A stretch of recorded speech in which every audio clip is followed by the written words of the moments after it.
व्रत, ये 12 हो गए। और श्रावक के अष्टमूल गुण कौन से? रात्रि भोजन का त्याग करना, पानी छान करके पीना, प्रतिदिन देव दर्शन करना, 5 उदंबर फलों का त्याग करना, जीव दया का पालन करना और मद्य मधु मांस इन 3 मकार का त्याग करना। सो कितने होगा? 12 और 8। तो जो ये 20 प्रकार के व्रतों का पालन करे सो 20 पंथी, और जो 13 प्रकार के चारित्र का पालन करे सो वो 13 पंथी। अब तुम कौन हुए? कौन हुए तुम? 20 पंथी हो गए। अब 20 पंथ का आज अर्थ क्या निकाल दिया और 13 पंथ का अर्थ क्या निकाल दिया? जो स्त्री अभिषेक कराए करे, पंचामृत चढ़ा करे, क्षेत्रपाल की पूजा करे, पद्मावती को माने, जो बैठ के पूजा करे, समझ गए ना? फल चढ़ाए, हरे फूल चढ़ाए, पंचामृत करे, हैं, पकवान चढ़ाए, वो सब कौन है? भट्टारक को माने। तो ऐसे 20 नियम बना दिए। कितने? 20 नियम। तो वो कौन हो गया? 20 पंथी। ये तो आज अभी 150 वर्ष पहले बनाए हुए बंधु है, ध्यान रखना। 20 पंथ जो मिलता है हमारे अनादि काल से, वही 20 पंथ है जो 13 जो मुनि महाराज के 13 प्रकार के चारित्र में 13 पंथी, और जो श्रावक के जो बताए गए हैं कौन कौन से? 5 अणुव्रत, 3 गुणव्रत, 4 शिक्षा व्रत, ये 12 और 8 प्रकार के मूल गुण। सो कितने हो गए? 20। अब 13 पंथी ने अभी 150 वर्ष पहले क्या बना दिया? पंडित जी ने जयपुर में उन्होंने बना दिया। क्या बनाया? कि जो खड़े होके पूजा करे, पंचामृत ना करे, सुनना, और जो क्षेत्रपाल को ना माने, पद्मावती की पूजा ना करे, क्षेत्रपाल की ना करे, हरे फूल ना चढ़ाए, हरा दूध ना चढ़ाए, माने दूध ना चढ़ाए, पत्ती ना चढ़ाए, आदि आदि कैसे नियम बना दिए? 13। तो वो कौन बन गए? 13 पंथी। ये 150 वर्ष पुराना इतिहास है, इससे ज्यादा नहीं है। ये कब बने, क्यों बने, इसका इतिहास अलग है, लेकिन यहां वो बात नहीं चले। यहां 13 प्रकार के चारित्र कौन कौन से? 5 महाव्रत, 5 समिति और 3 गुप्ती, इनका वर्णन है। लेकिन तत्वार्थ सूत्र में 5 प्रकार का चारित्र अलग कहा गया। कौन सा? सामायिक, छेदोपस्थापना, परिहार विशुद्धि, सूक्ष्म सांप्राय, यथाख्यात। एक चारित्र कितने प्रकार का हो गया? 5 प्रकार का। अब देखिए इनका वर्णन इस चौथे अध्याय, 5वें अध्याय में क्या कहा? पिंड शुद्धि। पिंड शुद्धि का अर्थ क्या होता है? भोजन के ग्रास का नाम पिंड है, और आहार देने वाला श्रावक भी पिंड है। एक देने वाला पिंड और एक खाने वाला पिंड। पिंड का अर्थ जो हमने दाल, सब्जी, चावल, पापड़ आदि खट्टा बना के ग्रास बनाए, उसका नाम पिंड है। तो पिंड शुद्धि का अर्थ शुद्ध भोजन ग्रहण करे। पिंड शुद्धि का अर्थ जिसका खानदान कुल आदि शुद्ध है, वो कौन है? पिंड शुद्धि है। ऐसी अपनी पिंड शुद्धि करने वाला पिंड भोजन को कहते हैं। और भोजन 46 दोषों से रहित और 32 अंतरायों से रहित। क्या कहा? 46 दोषों से रहित और 32 अंतरायों से रहित हो करके जो आहार किया जाता है। उद्गम के 16, उत्पादन के 16, 14 अन्न दोष, सब मिलाकर के ये 46 दोषों से रहित वर्णन किया गया है जिस ग्रंथ में आहार का, उसका ये 5वां अध्याय पिंड शुद्धि। 6वें अध्याय में बताया गया कि देखिए मार्ग मदोद्योग, अर्थात इसमें 10 धर्म, 12 भावना और 22 परिसय, ये जो मार्ग में जब हम चलते उद्योत करते प्रकाश, तो इसी से प्रकाश फैलता। जब तक हम 22 परिचय सहन नहीं करेंगे तब तक मोक्ष मार्ग का प्रकाशन नहीं होगा। मुनिराज ठंड में चलते हैं, कड़कड़ाटे की ठंड है, ओस पड़ रही है, 2 डिग्री है। जब रोड पर चलते तो लोग कहते ओ देखो कैसे मुनि है, ये हैं सच्चे साधु। हमारे बाबा तो खा रहे हैं, पी रहे हैं, घुक्का लगा रहे हैं, गाड़ी में घूम रहे हैं और माल मलीदा खा रहे हैं, इनसे तो ये अच्छे हैं, ये अच्छे। यदि उसके अंदर तो ये भव्यत्व की निशानी है, उस सम्यक्त की निशानी बन जाती आगे चल करके। और यदि हट गिराता नहीं ये सब बेकार, ये सब मेरा साधु ही अच्छा है, उनको यहाँ त्याग तपस्या भेद विज्ञान नहीं दिख रहा है, उनको अपनी हट ग्राहिता दिख रही है, अपना पंथ और अपना धर्म दिख रहा है, वहाँ उसको हे उपाधि का सही ज्ञान नहीं हो रहा, तो वो सम्यक दृष्टि नहीं हो सकता है। तो यहाँ पर कह दिया कि ऐसी मार्ग का उद्योग, और कहा गया मुनिराज को, हे मुनि महाराज सुन लो, यदि तुम मोक्ष मार्ग पर बच्चे बने रहना चाहते हो तो कोई गाली दे मन खेद ना आनो। कब पढ़ते हो? हे सयानो, पर्यूषण पर्व में। और मुनि महाराज का तो हर क्षण पर्यूषण पर्व है। मुनि महाराज के 10 जिंदगी भर 10 धर्म होते हैं।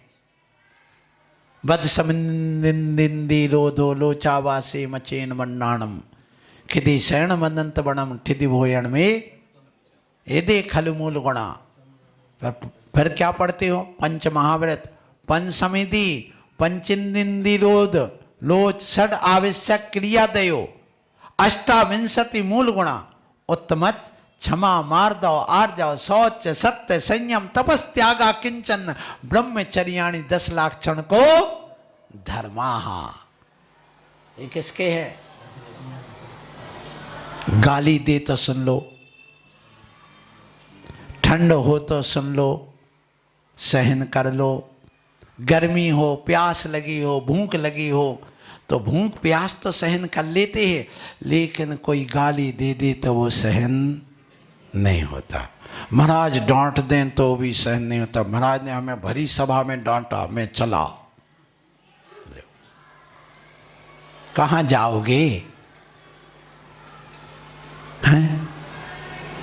कहाँ जाओगे? कटी पतंग कहाँ जाएगी? बोलो, हैं?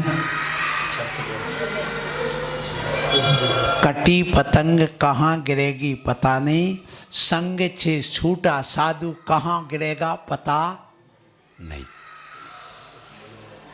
पतन है, पता नहीं। धागे से टूटी, हाथ से छूटी पतंग और गुरु से छूटा साधु का पता नहीं, पतन है, पतन है। इसलिए अपनी डोरी बांध करके जोड़ करके रखना, कभी तोड़ना नहीं। हे श्रावक, तुम भी अपने देव शास्त्र गुरु से अपनी डोरी जोड़ करके रखना, काट मत लेना। क्यों? पंचम काल के अंत तक वही मोक्ष मार्गी होगा, वही जैनी होगा, वही धर्मात्मा होगा, वही सम्यक दृष्टि होगा जो जुड़ा रहेगा।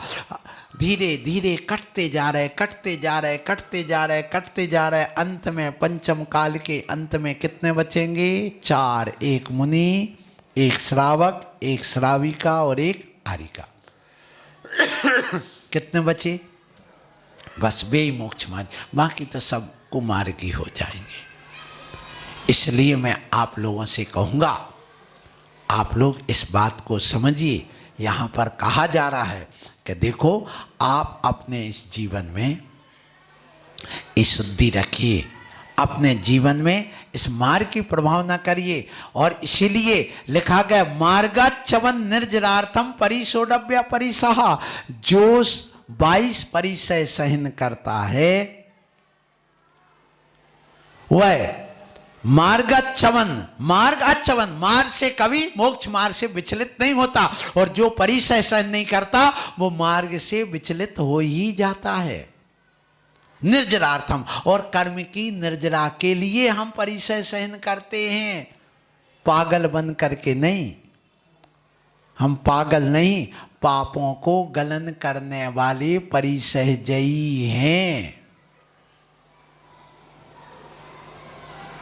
इसलिए यहां पर इस स्वाध्याय में आज के यह चल रहा है कि देखो यहां पर तुम्हें 22 परिसय सहन करना होंगे, 12 भावनाओं के।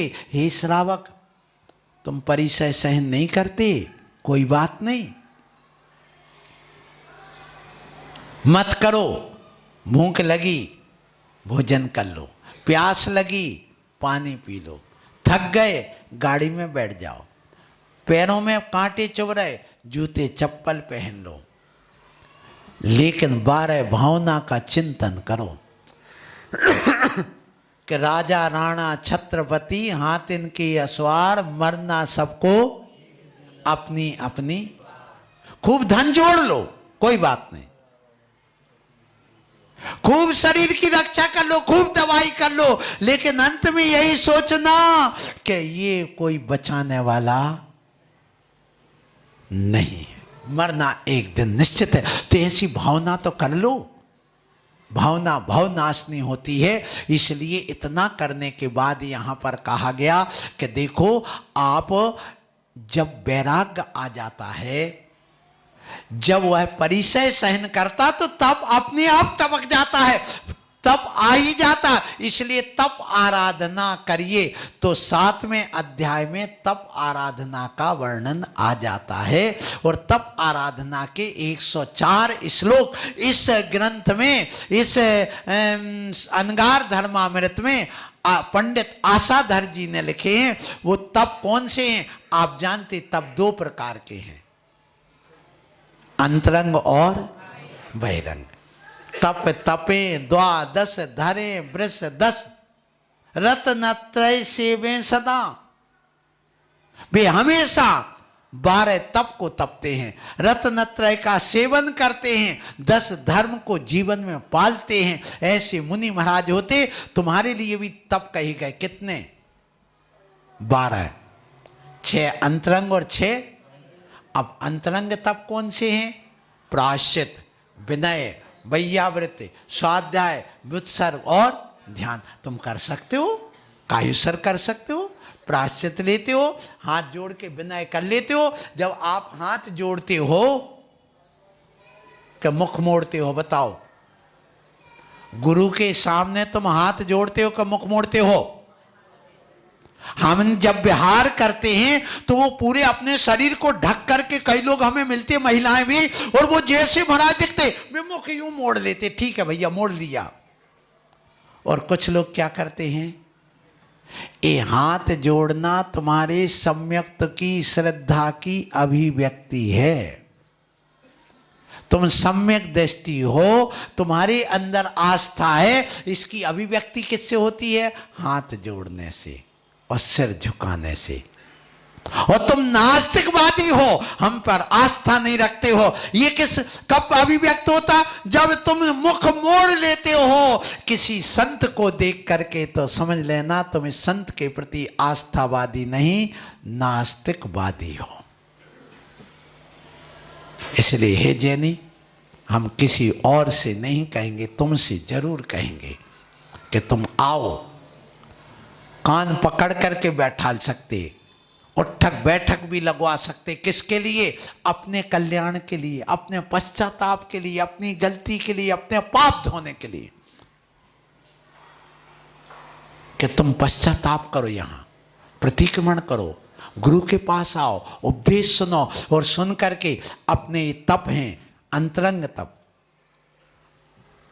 हर्रा लगे ना फटकरी रंग।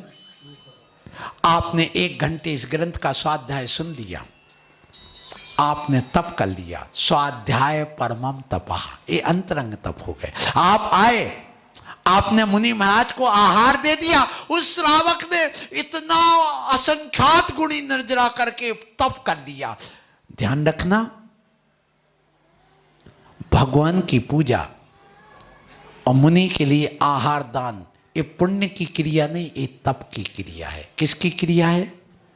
किसकी क्रिया है? भगवान की पूजा करना वैयावृत्ति है। मुनि महाराज को आहार देना वैयावृत्ति है। और सुन लो, अंतरंग तप में अभी आपने पढ़ा है, क्या पढ़ा? प्रायश्चित, विनय, वैयावृत्ति, स्वाध्याय। जब स्वाध्याय तप हो सकता है, आप 1 घंटे से कर्म की निर्जरा कर रहे हैं, तपसा निर्जराचा, तप करने से कर्म की निर्जरा होती है, दिखे या ना दिखे। जैसे तुम्हारी तिजोरी के अंदर जो पैसा था, वो पैसा तुमने किसी बैंक में लाकर में ना रख करके ब्याज में दे दिया है, तो वो ब्याज बढ़ रहा है, वो ब्याज दिख रहा है तुम्हें इधर कहीं? बोलो, लेकिन ब्याज बढ़ रहा कि नहीं? और यदि तुमने कर्ज लिया है, उधार लिया, तो उसका कर्ज बढ़ रहा है कि नहीं? बोलो, पर वो दिख रहा है? नहीं दिख रहा। जैसे ब्याज और कर्ज दिख नहीं रहा पर बढ़ रहा है, ऐसे कर्म की निर्जरा हो रही है और पुण्य बढ़ रहा है पर दिखाई नहीं दे रहा है। इस पुण्य के ब्याज को बढ़ाओ, ये स्वाध्याय के माध्यम से बढ़ रहा है। ये मुनि महाराज के विहार कराने से, आहार कराने से वह तुम्हारा पाप घट रहा है, वो निर्जरा, वो कर्ज चुक रहा है, हट रहा है, जा रहा है। तुम्हारी आत्मा उत्थान कर रही, ऊपर की ओर जा रही है।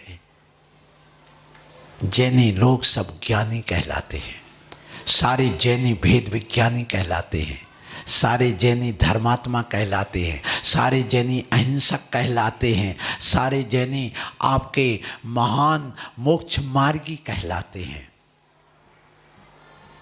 और यहां आकर के जो आप ये सुन रहे हो, तप कर रहे हो, कहां लिखा कि दान देना तप है?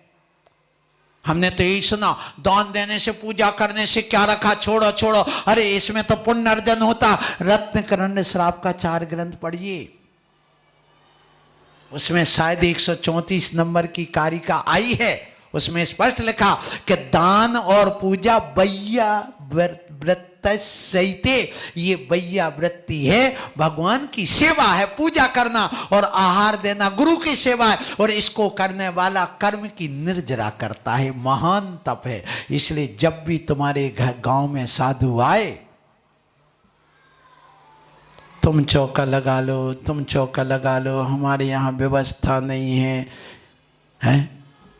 क्यों अपने पाप को लादते हो? तुम अपने लिए भोजन नहीं बनाते क्या? सब उपवास कर लो, आज सबका उपवास, आशीर्वाद। आज किसी के घर में भोजन नहीं बनेगा, और यदि बनता है तो हर्रा लगे ना फटकरी रंग चोखो आए। सामने कुआं है, उससे 2 बाल्टी पानी भरो, 2 गगरे पानी भरो, क्या बोलते, गगरा बोलते, क्या बोलते तुम्हारे यहाँ? कलश, 2 कलश भर के ले जाओ। वही आटा, घर में चक्की लगी है सबकी, छोटी छोटी घर में आँच कर रहती है, उसी से सुधा बिना 1 किलो आटा निकालो, और निकाल करके उसमें ये छान के पानी डाल करके बस 10-12 रोटी बना लो और 10-12 परांठे बना लो। 1 किलो में 20-22 रोटी परांठे बन जाएंगे, बना के रख लो। 1 कुकर में आप दाल और चावल और सब्जी बना लो। हे स्वामी आत्रो आत्रो आत्रो, हे स्वामी आत्रो। किसने कहा 56 प्रकार के भोजन बनाओ? बस इतना ही तो है ना, कि जैसे धोती दुपट्टा पहन के हो, साड़ी पहनते तो धुली पहन लो। नमक आप बाजार से ना लाके, वो सेंधा नमक लेकर के थोड़ा मिर्ची नमक बांट के डाल लो, रख लो, बस महाराज आए तो उसी में भुरक दो थोड़ा थोड़ा, बस हो गया। इतना ही तो करना है। तो उसको भार क्यों समझते? जो श्रावक कान खोल के सुनना, जो श्रावक भगवान की पूजा को और गुरु के आहार को भार समझता है, उसको देवगति का बंध तो हो जाएगा, देवगति में चला जाएगा, लेकिन वहां वाहन जाति का देव बनेगा। जिंदगी भर भार ढोने के लिए वो गधा घोड़ा बन करके वाहन जाति बनेगा। इसलिए कभी भगवान की पूजा और गुरु को आहार दान के लिए तुम भार मत समझना। हे माताओं, मत समझना। और मंगोत्साह रखना, हमेशा मंगोत्साह रखना।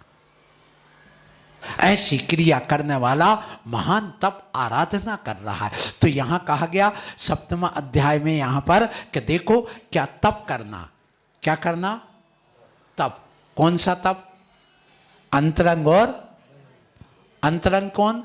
आपने हाथ जोड़ दिए, सिर झुका, तप हो गया तुम्हारा। इतने में क्या जा रहा है? विनय हो गई। आप आए, थोड़ा तेल लिया, महाराज तेल है का आपके पास? तो महाराज की दाम फैक्ट्री लगी क्या तेल की?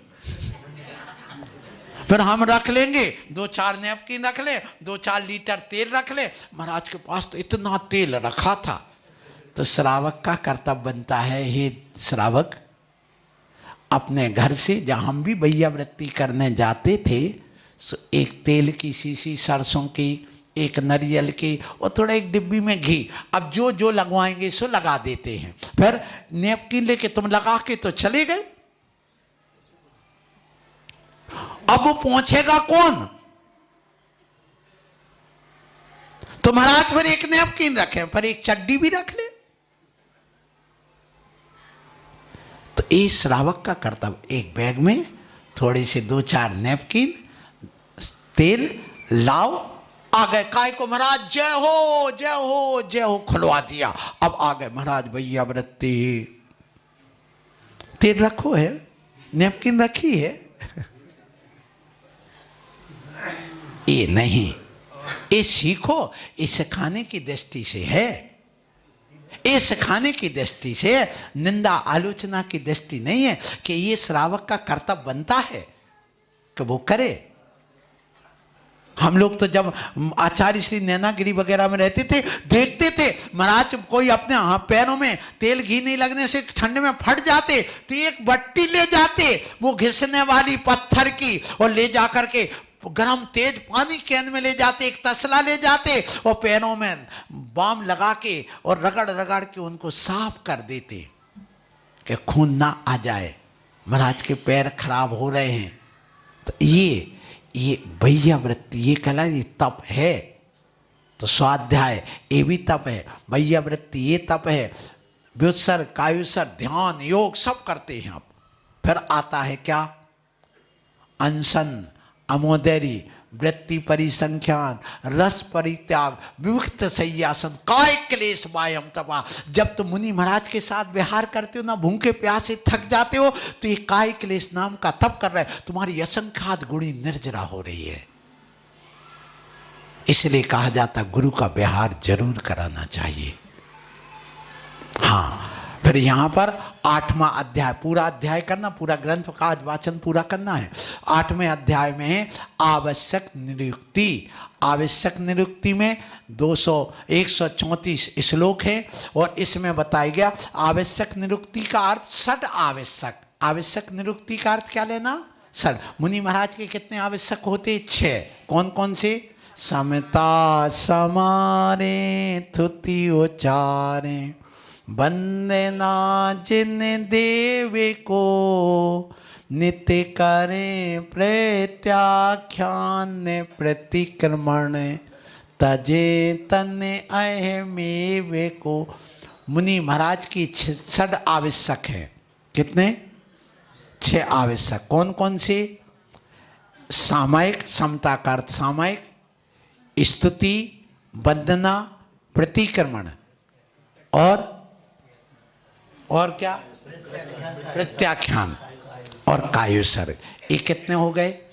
6 आवश्यक। फिर 9वें अध्याय में नित्य नैमित्तिक क्रिया, अर्थात ये जो क्रिया करते हैं, कायुसर्ग करते, आवर्त करते, श्रोन्नति करते, कृति कर्म कैसे करना, केशलोंज कैसे करना।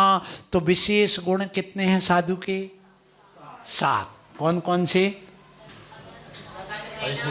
देखो, सबसे पहले याद करने के लिए जब दीक्षा होती तो सबसे पहले क्या करते? केशलोंज। ठीक है ना, केशलोंज करे, राख लग गई पूरे में, लगी है कोई बात नहीं। फिर इसके बाद में केशलोंज के बाद में क्या करते हैं? कपड़े उतार देते हैं, सुनग्नत्व धारण करते हैं। अब नग्नत्व धारण करके आ गए, संस्कार होके आए यहाँ, तो कहाँ सोएंगे? पाटे पे, जमीन पर, तो भूशयन हो गया। अब सुबह से उठेंगे तो मंजन करेंगे? नहीं। अदंत धावन, स्नान करेंगे? नहीं करेंगे। फिर कहाँ जाएंगे? आहार को। आहार को जाएंगे तो खड़े होके करेंगे कि बैठ के? खड़े होके करेंगे। एक बार करेंगे कि 10 बार? एक ही बार। तो बस 6 आवश्यक हो गए, 7 शेष विशेष गुण हो गए। यही तो, इसी से पहचान। ये अलौकिक क्रिया कहा है, पढ़िए आप लोग। हमारे अमृत चंद्र आचार्य महाराज ने पुरुषार्थ सिद्धि में कहा, अलौकिक क्रिया जो लोक में कोई नहीं करता, वो क्रिया हमारे दिगंबर मुनिराज करते हैं। इस प्रकार से यहाँ पर आपने आज पूरा का पूरा अनगार धर्मामृत पढ़ लिया। बड़े विद्वान, बड़े अच्छे लोग हैं आप लोग। बड़ा पुण्य है कि एक दिन में यदि तुम्हें अनगार धर्मामृत मिल गया पूरा सुनने, तो यदि हम चतुर्मास कर लें तो 120 ग्रंथ तुम्हारे पूरे हो जाएंगे। एक दिन में एक पढ़ाएंगे तो कितने हो जाएंगे? तो आप लोग सब श्रुत के ओली बन जाओगे। क्या बन जाओगे? श्रुत के ओली। क्योंकि पूरे आगम का जिनको ज्ञान हो गया वो कौन हो जाता है? श्रुत के ओली। और वैसे भी तुम लोगों का पुण्य बहुत है। 2 दिन हो गए, आशीर्वाद